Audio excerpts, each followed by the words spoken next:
Which shoe is better to hoop in? The Nike Kyrie 8 Infinity or the KD 15?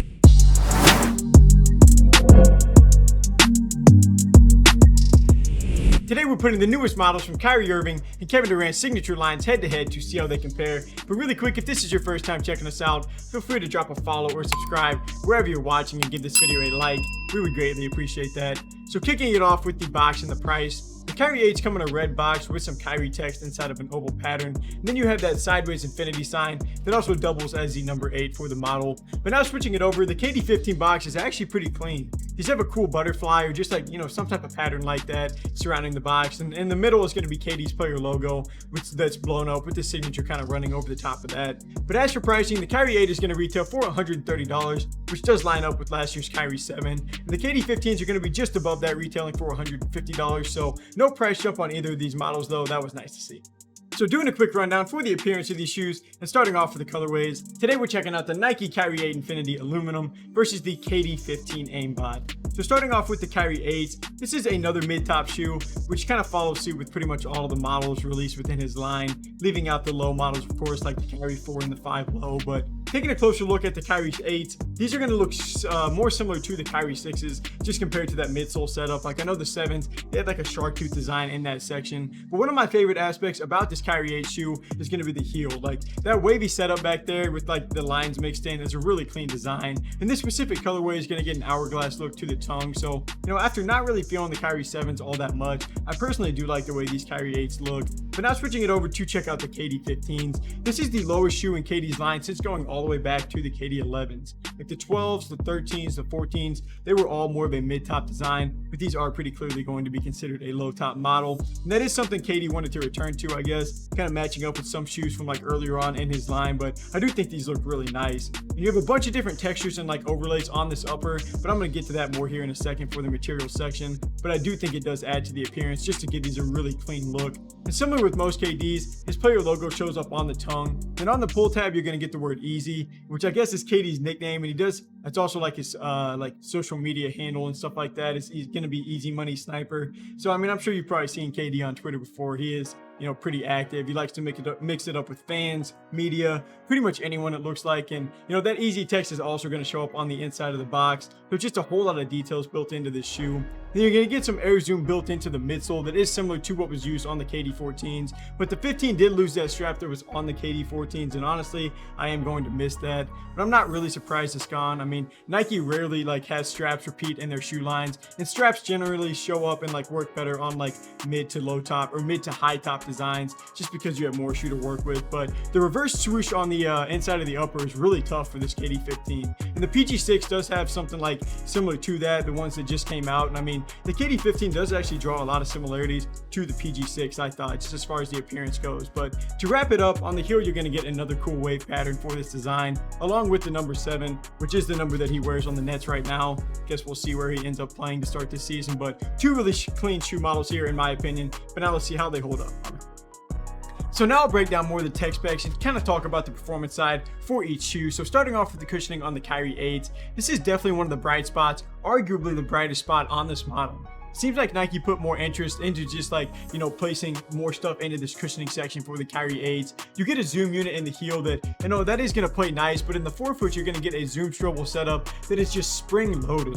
You can feel it compressed with every step, every jump, and this leads to a really nice impact protection on any type of landing. And the cushioning is something that I did knock a little bit on the Kyrie 7, but this is a step forward in a major way, in my opinion, for sure, on the Kyrie 8. But now switching it over to talk about the KD 15s, you're going to get a full-length air strobel unit that is stitched directly to the upper, which is going to be similar to the KD 14 setup. And doing that is meant to help cut out unnecessary weight and just provide full foot responsiveness. And you're also going to get some additional full-length foam, which is going to add a soft and comfortable sensation. It's meant to give back optimal energy for a lasting performance. And cushioning is something that I was pretty high on for last year's KD 14 model. I do feel like KD just has a really good performing line for cushioning year in and year out. But something I noticed on the KD 15s is you can really feel that unit in the forefoot. It is pretty much like the Kyrie 8's, just a little bit less springy and noticeable, but I really do like how they play, and I haven't played in many shoes where you can feel those units as noticeably as you can in the two models that we're checking out today.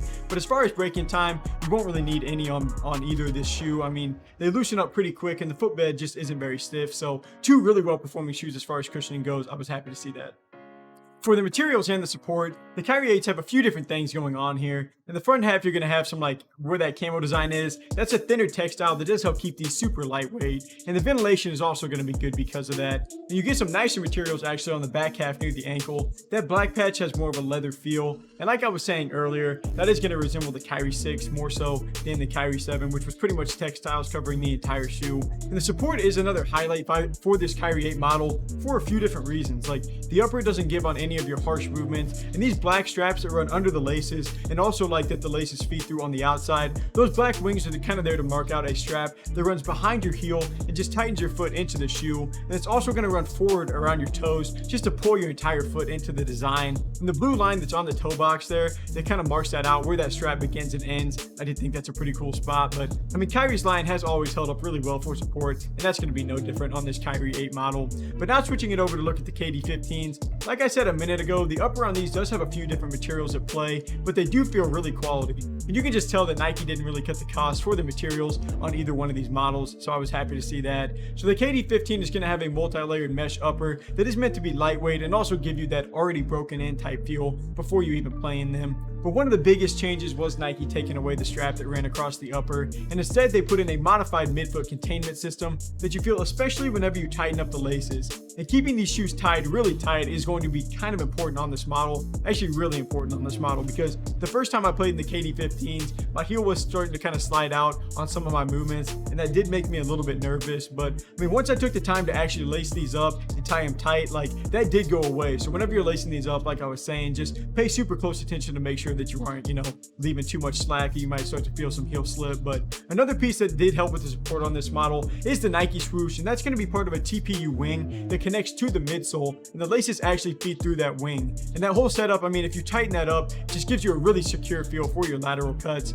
Like that spot just helps eliminate any type of movement and keep your foot over the footbed. And then the heel is going to be crafted to help lock in and just help support your Achilles. And Nike did play some special interest on that spot, because over these last few years, I do know that he has been having some, Achilles related injuries. But aside from the minor like heel slippage, that was a quick and easy fix for me just by lacing these up. The KD 15 was really nice for both the materials and the support categories. And both of these models are going to fall on the middle to like lighter side for basketball shoes as far as the weight goes. The Kyrie 8 is going to weigh 400 grams even for a size 10.5. That's actually really good for a mid-top shoe. And the KD 15 is going to be just above that at 424 grams for the same size. I mean, these are a low-top shoe though, so that is going to make them about average weight, but neither model is going to be heavy, which is the main goal. To finish off with traction, Nike went with a data-driven pattern on the Kyrie 8's, but it does have a better flow compared to last year's model. This is going to be closer to a traditional herringbone setup after last year's Kyrie 7, was just a little bit more random and didn't play quite as well for me. But the outsole does extend out a little bit from that inner pattern where that lightning bolt design is. It's just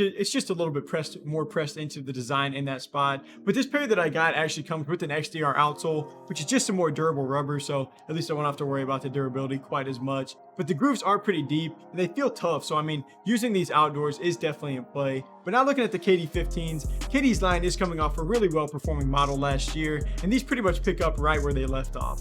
As far as the pattern, I did like the oval setup on the 14's a little bit more. The 15 model has some grooves and ridges in the sole to help provide multi-directional pattern and court feel, but I mean, they are going to deliver.